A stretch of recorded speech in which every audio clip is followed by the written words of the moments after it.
Belenggu nafsu yang paling berat untuk diatasi itu cinta.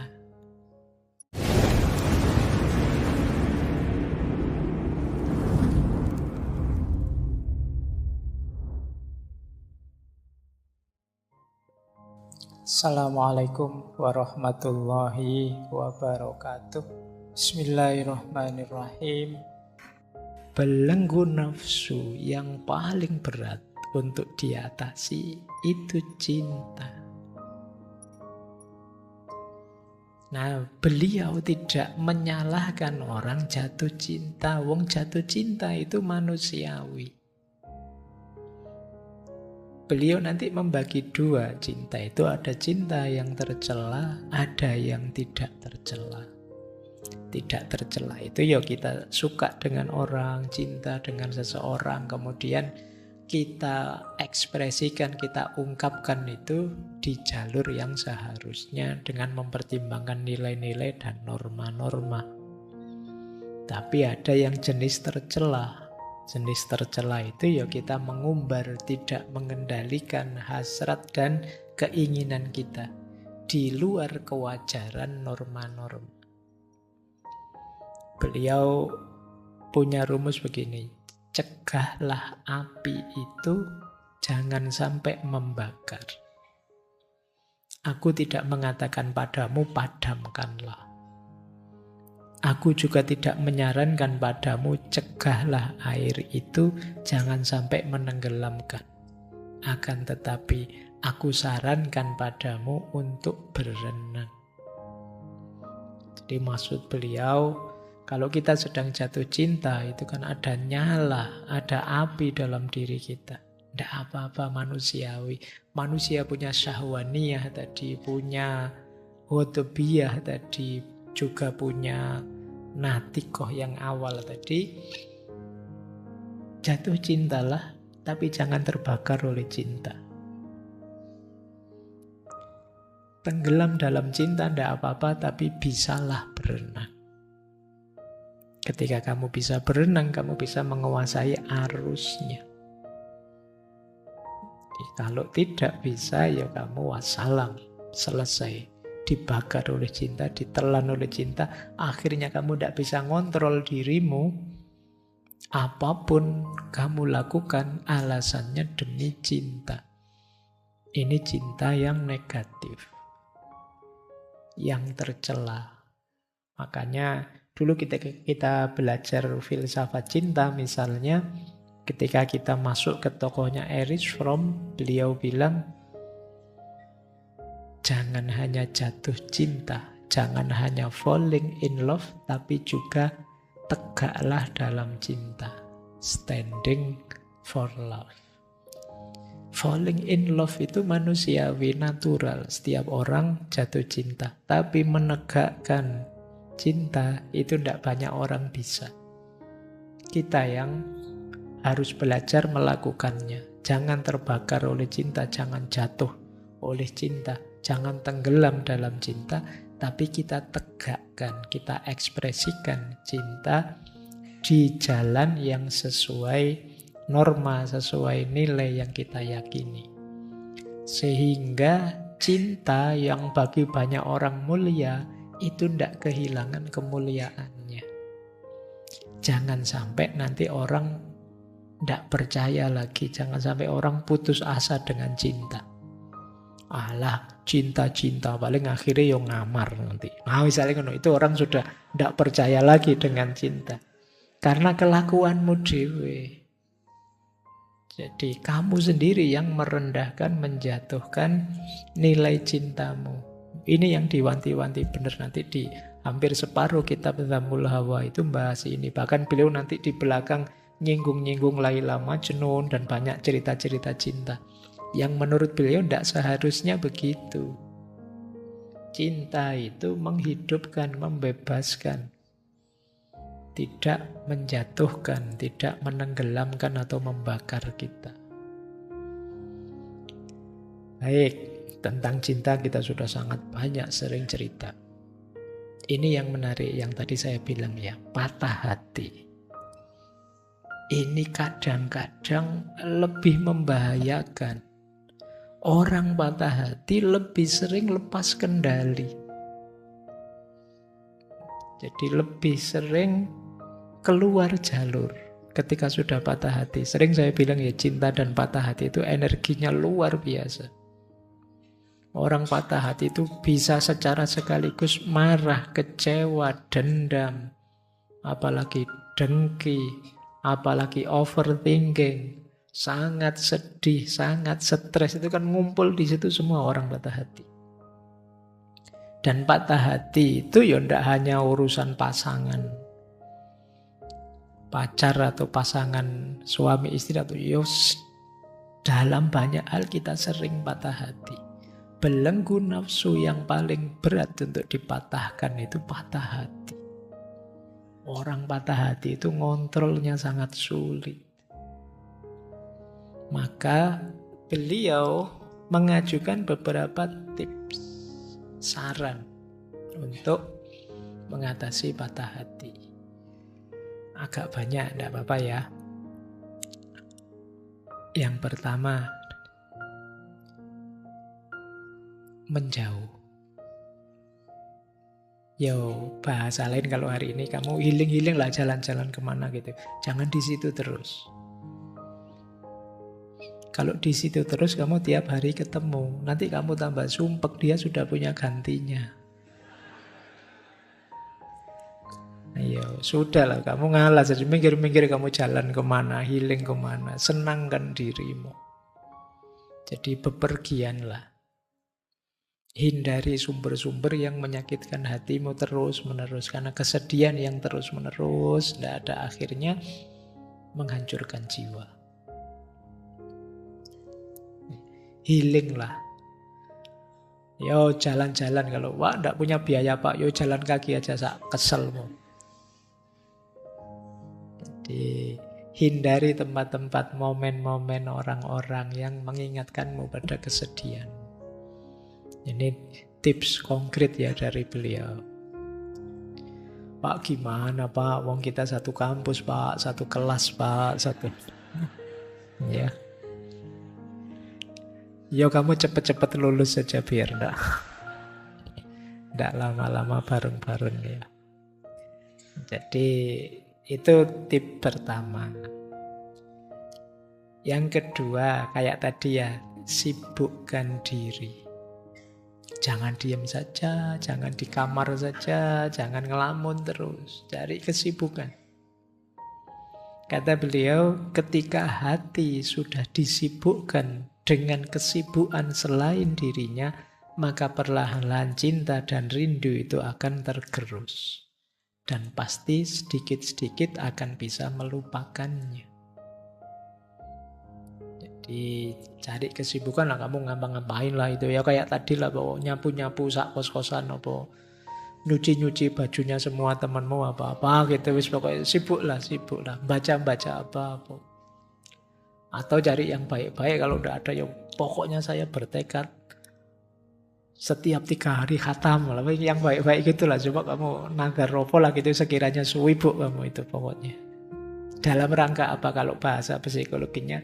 Mendistraksi dirimu biar fokusnya tidak ke situ terus. Bikin project-project untukmu sendiri. Saya pengen latihan inilah, latihan itulah, bisa ini, bisa itulah. Pokoknya terus kamu push dirimu sendiri, kamu tekan dirimu biar kamu tidak perhatianmu ke situ terus. Jadi cari kesibukan. Yang ketiga, menegaskan, kalau ini agak mindset ya, kepastian ditinggal orang yang dicintai, apapun dan siapapun itu. Nah, kalau ini pikiranmu kamu pengaruhi bahwa iya saya berpisah dengan yang dicintai, tapi apa sih di dunia ini yang tidak berpisah? Dengan siapapun ya berpisah. Hubungan jenis apapun ya nanti pada akhirnya berpisah. Jadi perpisahan tidak harus ditangisi sampai segitunya. Biasa saja. Nah, hidup ini ya sunatullahnya, ada pertemuan pasti ada perpisahan. Berapa lama sih hidup ini? Pokoknya kamu bujuk-bujuk dirimu begitu ya. Jadi untuk menyadari bahwa perpisahan bukan berarti kehancuran. Bukan berarti selesai cerita hidupmu, masih panjang ceritamu. Jadi biasa saja dalam sejarah hidup kita, ada pertemuan, ada perpisahan. Mungkin dulu kita ditinggal simbah-simbah kita, kemudian sekarang ditinggal, biasa saja. Nah, ini pikiran yang kita pengaruhi. Kemudian ini juga untuk jiwa kita ya. Mari kita sadari kebutaan kita. Kok kita sampai sesedih itu sih? Kok kita sampai sedepresi itu sih? Wong dia kan manusia juga. Banyak kekurangannya kok. Nah, ini kita sadari kebutaan kita selama ini. Aku kok begini ya? Kok seistimewa itu dia bagiku? Padahal kata Ibnu Jauzi begini, sesungguhnya manusia itu penuh najis dan kotoran. Sementara orang yang dimabuk cinta melihat kekasihnya dalam keadaan sempurna. Dia itu ya manusia biasa, ya bisa kebelet, ya bisa sumpek, ya bisa mules, ya bisa biasa saja. Tapi di kepala kita seolah-olah orang yang kita cinta itu begitu sempurnanya. Ya karena selama ini mungkin kita hanya lihat profilnya yang fotonya berfilter-filter itu. Nah, ya, karena cinta dia tidak bisa melihat aib kekasihnya. Sebab hakikat segala sesuatu dapat disingkap dengan timbangan yang adil. Sementara yang menjadi penguasa atas dirinya adalah hawa nafsu yang zalim.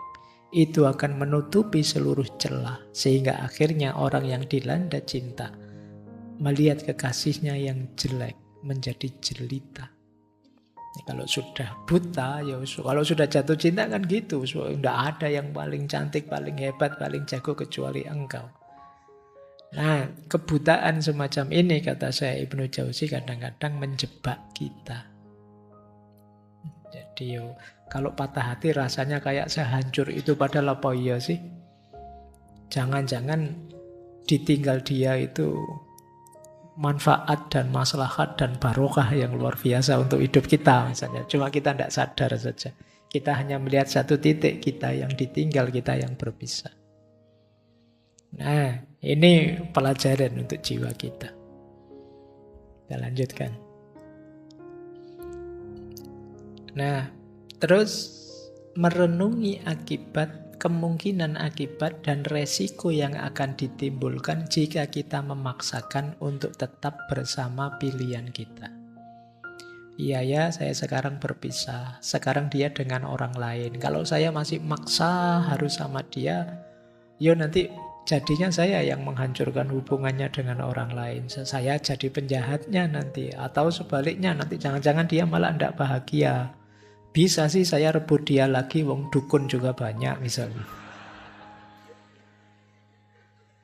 Tapi apa iya dia akan bahagia. Jadi, nah ini kita mikirnya panjang, jangan berpikir pendek. Ada banyak resiko, mungkin ada akibat-akibat kalau kita memaksakan kehendak, memaksakan keinginan. Kemudian kalau ini standar ya, mari kita sadari mungkin ini ujian dari Allah.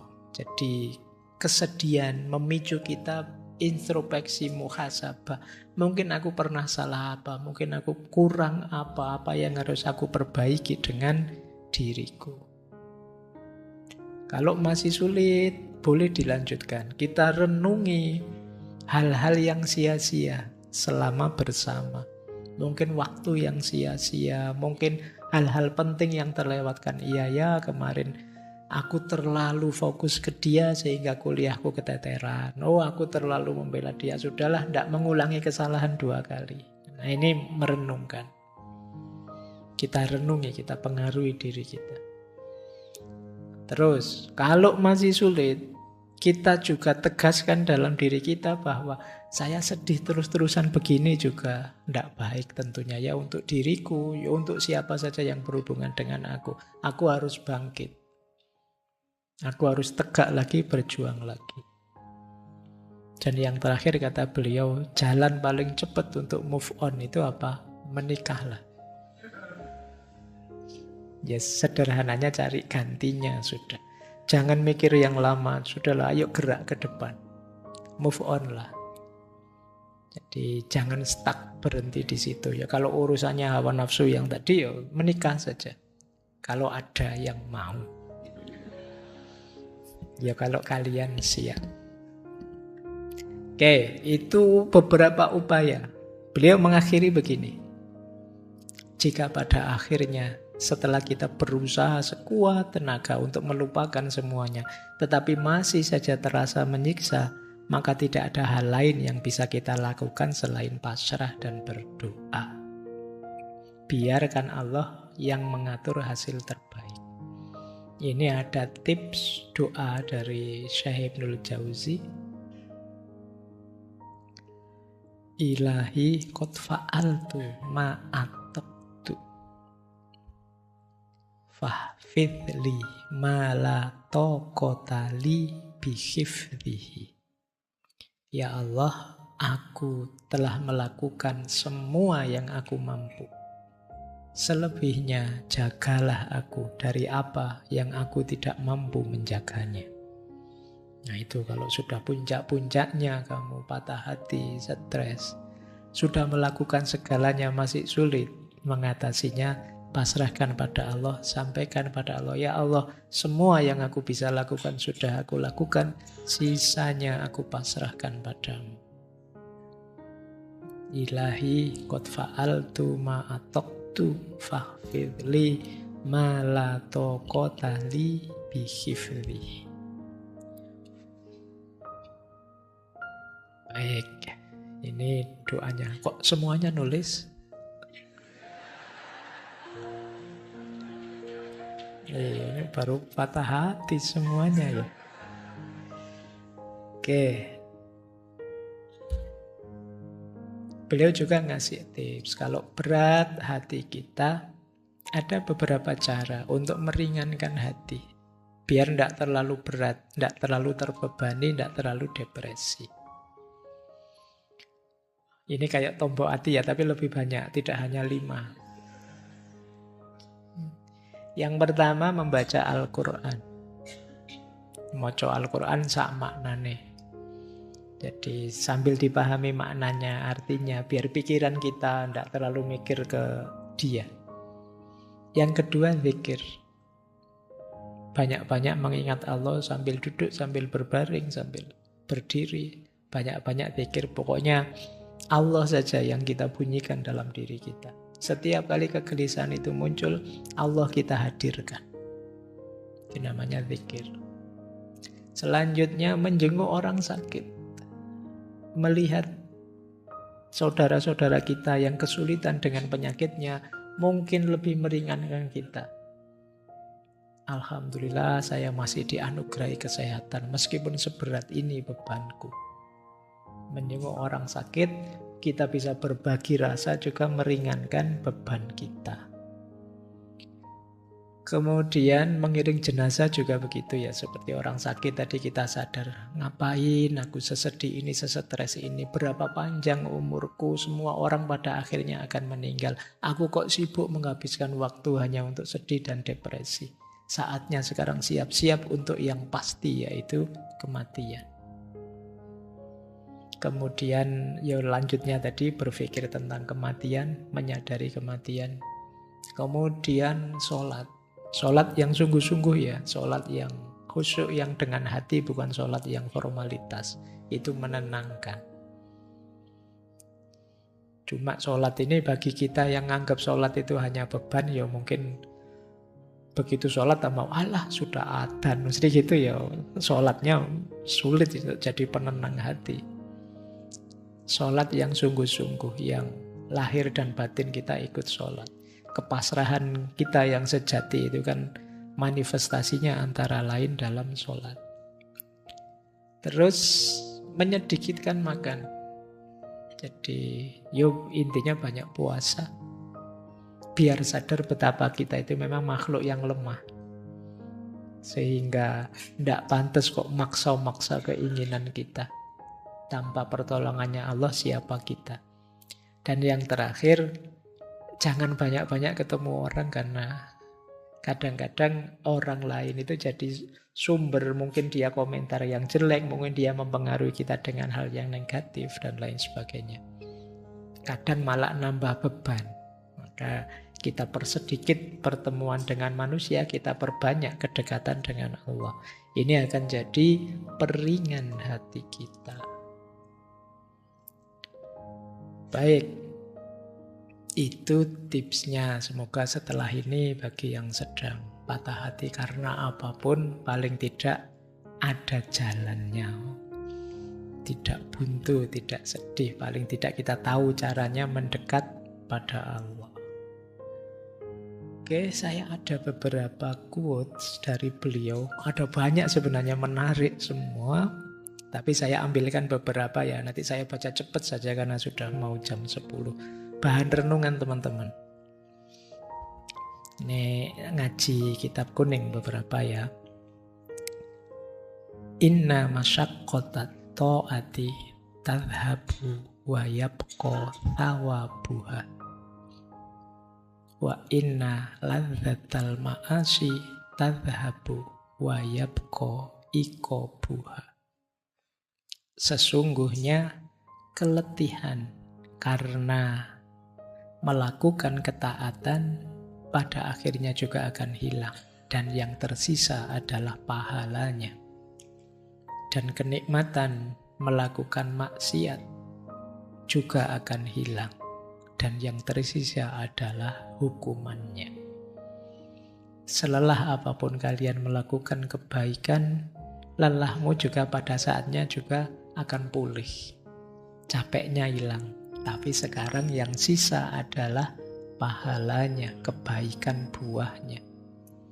Tapi kemaksiatan, senikmat apapun kamu rasakan, ya nikmatnya pada saatnya juga akan hilang.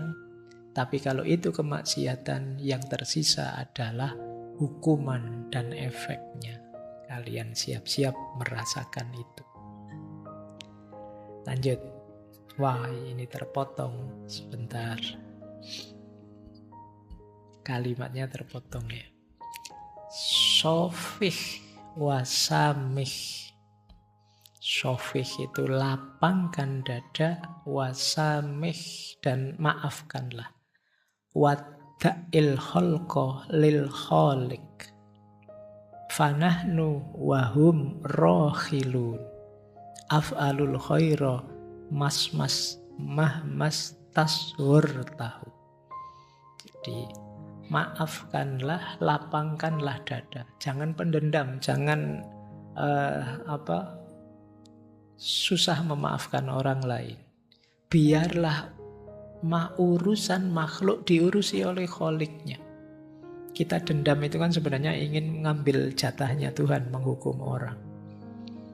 Jadi biarlah itu urusannya Allah saja. Fanahnu wahum rohilun. Kita dan mereka itu adalah sama-sama orang yang sedang berjalan pergi. Ya kita ini sama-sama akan meninggalkan dunia, maka ayo sibuk dengan diri kita. If'alil khaira mahmas tasghurtahu. Lakukan kebaikan meskipun hal-hal yang kamu anggap sepele. Fa innaka la tadri ayyu hasanatin tudkhilukal jannah. Engkau tidak tahu kebaikan yang mana yang memasukkanmu ke dalam surga. Tidak usah sibuk mikir jeleknya orang, salahnya orang. Maafkan saja, lapang dada pada semuanya. Biarkan urusannya Allah. Mereka itu jangan ngurusi mereka karena kita dan mereka sama. Sama-sama nanti akan meninggalkan dunia ini.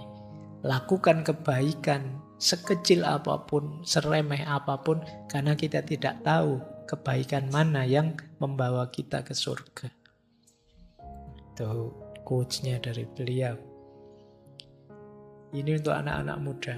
Wa inni ra'aitu khalqan katsiran warrahum asyabab wa nasu faqdal akroni wa alhamahum tulal amali. Aku melihat banyak sekali anak-anak muda yang tertipu. Mereka lupa banyak orang-orang sebaya dia dekat dengan dia yang juga diambil oleh Allah, sudah meninggal. Wa alhamahum tulal amal. Dan dia tertipu oleh angan-angan yang panjang. Jadi banyak anak-anak muda yang tertipu, dianggapnya usianya masih panjang. Saya masih muda Pak, tenang saja, waktu saya masih panjang. Dia lupa banyak yang seusia anak-anak muda itu yang dipanggil duluan oleh Allah. Tidak ada yang tahu pasti kapan usia kita. Sementara mereka sibuk saja dengan tulul amal. Sibuk berangan-angan, sibuk melamun, menghabiskan waktu males-malesan. Dianggapnya waktunya masih panjang. Ini sindiran untuk kalian, bagi yang merasa tersindir. Terakhir, ini tulisannya agak kebesaran. Kun ma'allahi wala tubali wa mudda yadaika ilaihi fi dhulumatil layali wa kul ya Rabbi ma taubatid dunya illa bi dzikrika walal akhirati illa bi afwika walal jannati illa bi ru'yatika. Teruslah bersama Allah dan jangan pedulikan apapun selain Dia. Tengadahkan tanganmu kepadanya di kegelapan malam, lalu berdoalah, wahai Tuhan, dunia ini tidak indah kecuali mengingatmu. Akhirat pun tidak akan indah kecuali dengan ampunanmu. Dan surga pun tidak akan indah kecuali dengan melihat wajahmu. Tuh. Kalimat-kalimatnya puitis. Baik, ya nanti kalian ulang lagi, baca lagi, direnungi lagi. Bagi saya ini kalimat-kalimat yang penting untuk kalian, juga materi yang mungkin penting untuk teman-teman yang muda yang hari ini banyak patah hati, banyak depresi, dan lain sebagainya. Ini ada satu kalimat. Kalimat ini ditulis di atas makam beliau yang dipesankan sendiri oleh beliau, yang cerita ini cucu beliau sendiri. Jadi beliau minta nanti di makam beliau diberi tulisan ini. Isinya menarik. Ya kasirul afwi amman kathurud dzanbu ladaihi. Ja'akal mudhnib yarjus safha anjaromi yadaihi. Ana doifun wa jaza'ud doifi ihsanu ladaihi. Wahai zat yang berlimpah ampunan kepada hambanya yang penuh dosa, telah datang padamu si pendosa ini yang mengharapkan ampunan dari kejahatan yang ada dalam dirinya. Terus kalimat terakhirnya menarik. Ana doifun, aku hanya tamu. Dan balasan bagi tamu tidak lain hanyalah kebaikan dari yang menerimanya. Jadi, ya Allah, ini kan ditulis di makam beliau. Ya Allah, aku ini tamu loh ya. Tamu kan harus dihormati. Tamu kan harus diberi yang baik-baik. Dan yang diinginkan seorang tamu tidak lain adalah kebaikan pada dirinya. Nah, mungkin kalau para malaikat lihat ini kemudian, wow, yo tenang saja kamu orang baik. Beliau kan ulama besar yang luar biasa. Ini sebenarnya juga pelajaran untuk kita, bahwa bagaimanapun pada akhirnya kita nanti akan menghadap pada Allah. Kita tidak tahu jatah kita masing-masing sampai kapan, tapi pasti kita akan ke sana. Afa hasibtum annama khalaqnakum abasa wa annakum ilaina la turja'un. Apa engkau anggap aku menciptakan kalian itu main-main saja dan kalian tidak akan kembali lagi padaku? Kita semua nanti akan kembali. Dan beliau sangat serius mengingatkan kita tentang itu.